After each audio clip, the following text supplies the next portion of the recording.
अरे सोपं आहे की. म्हणजे बघ, वजा वजा अधिक, हा. आणि अधिक अधिक वजा वजा. असं आहे हो. ना. पुढं आपण आपण बोलत नव्हतो ना. मग कुणी काय तुला निमंत्रण नव्हतं दिलं? राहिलं तर मग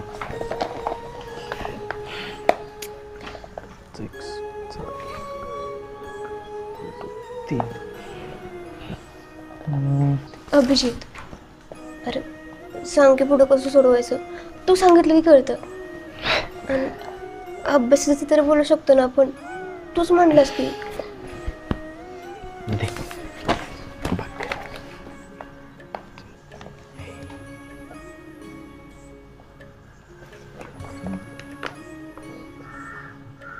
आणि म्हणून x बरोबर 1 आणि y बरोबर -1 ही आहे उकल. आलं उत्तर. हा. आता नको बोलू माझ्या.